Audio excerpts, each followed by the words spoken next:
Olá! A gente vive num mundo que, nossa, é cheio de tensões, né?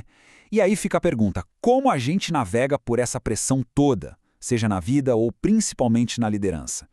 Hoje vamos dar uma olhada nas ideias de Hernandes Dias Lopes sobre como encarar esses desafios de frente. Pois é, essa é a grande questão. A vida já pressiona, mas a liderança parece que joga um peso extra em cima de tudo. A pressão é constante. Então a pergunta não é só como sobreviver, mas como a gente consegue de fato florescer no meio disso tudo. Bom, vamos mergulhar fundo nesse assunto. E olha, segundo o autor, essa pressão não é algo abstrato. Ela aparece de formas bem concretas, sabe? A gente vê líderes que acabam ficando emocionalmente frágeis ou confusos naquilo que acreditam, alguns se perdem na parte financeira, enquanto outros, no extremo oposto, se tornam déspotas, autoritários. E tem mais: a solidão, o isolamento, o esgotamento são monstros que crescem e tornam o problema muito, mas muito real. Ok, para a gente entender como lidar com tudo isso, vamos dividir nossa análise em 5 pontos principais. Primeiro, a própria pressão da liderança. Depois, a gente mergulha nas batalhas do ego. Em seguida, falamos sobre a disciplina da alma, a luta pelo foco e, para fechar, a questão dos valores no mundo relativo. Vamos lá! Então, vamos começar pelo começo. A pressão da liderança. Parece que a liderança pega todas as tensões que a vida já tem e bota uma lente de aumento em cima, né? E a primeira grande tensão que o autor identifica é uma armadilha muito comum: a tentação de competir em vez de colaborar. Sabe aquela coisa de entrar numa corrida, em vez de ficar feliz com o sucesso do outro, de trabalhar junto, a pessoa começa a se medir pelos outros, a comparar resultados. E o autor é bem claro: essa mentalidade de competição é um sinal de imaturidade. Beleza. Agora a gente vai para a segunda parte, que é um mergulho para dentro. Vamos falar sobre as batalhas do ego. Olha só que interessante essa comparação. De um lado, a competição. A gente vê os outros como rivais, mede o sucesso de forma individualista e tudo isso movido por vaidade, por insegurança. Do outro lado, a cooperação. A gente se alegra com o sucesso do colega, trabalha junto por um objetivo maior e o que move é o espírito de servir. O desafio que fica então é exatamente esse: sair dessa mentalidade de competição e entrar na de cooperação. E junto com a competição, vem um outro problema que é bem sutil: a tal da síndrome de se sentir insubstituível. Sabe, é aquela crença de que, se eu não estiver aqui, nada anda. É a gente se achar peça-chave, a pessoa indispensável para que tudo funcione. É uma armadilha perigosa.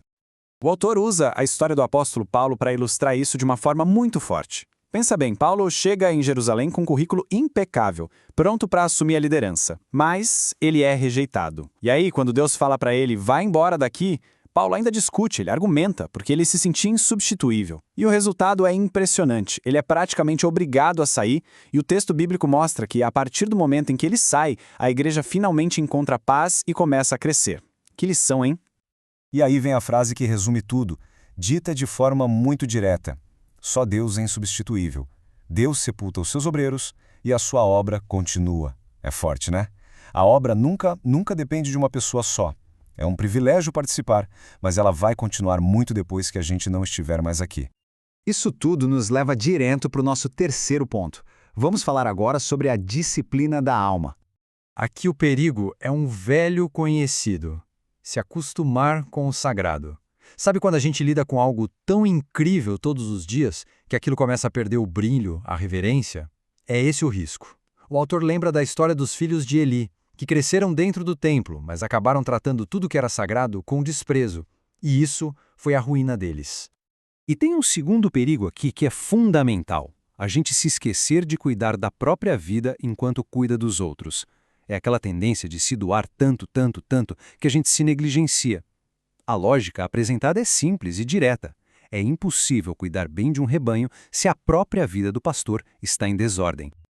Então, a ordem do cuidado é muito clara. Primeiro passo: cuide de si. Da mente, do corpo, das emoções, da vida espiritual. Segundo passo: aí sim, cuide do rebanho, dos outros. Só depois de cuidar de si é que alguém está realmente apto para cuidar de verdade de outras pessoas.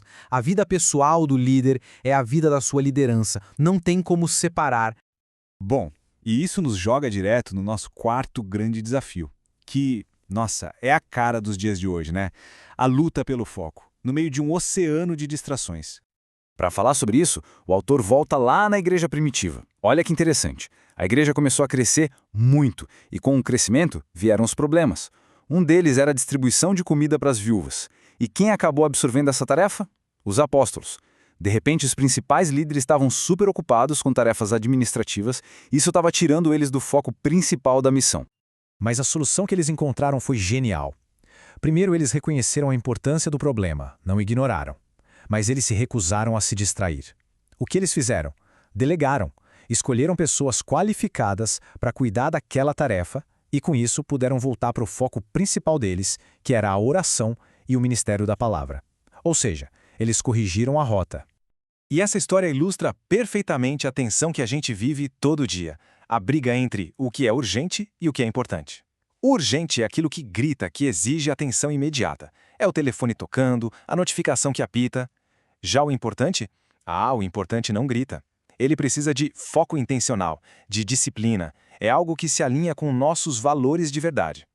Então, o que é importante de verdade, segundo o autor, são as coisas fundamentais. Deus, a família, a igreja. E ele dá um exemplo que dói. Um pai ou uma mãe que diz para o filho que não tem tempo para ajudar na lição de casa, mas 5 minutos depois passa meia hora no telefone. A mensagem que a criança recebe é devastadora. Eu não sou importante. O custo de sacrificar o que é importante no altar do que é urgente é altíssimo. E agora a gente chega no último ponto, que o autor descreve como talvez o maior desafio de todos. Vamos falar de valores em um mundo relativo. O desafio final é esse.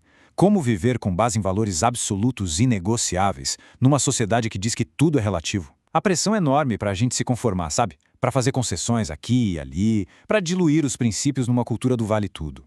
E diante dessa pressão toda, a posição defendida é muito firme. A ideia é a seguinte: não é a Bíblia que vai se adequar à cultura, é a cultura que precisa ser passada pelo filtro da Escritura. Ou seja, não são os princípios que têm que se dobrar aos tempos. Pelo contrário, é a cultura que precisa ser analisada à luz desses princípios. É um chamado para manter um padrão que não muda.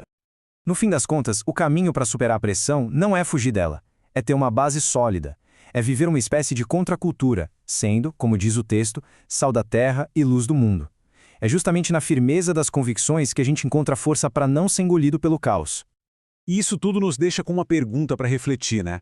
No meio desse mundo de tantas pressões, de tantas forças nos empurrando para todos os lados, a pergunta que fica é: qual é o nosso fundamento? Em que a gente está realmente firmado? O que é que nos sustenta quando a pressão da vida parece que vai nos esmagar?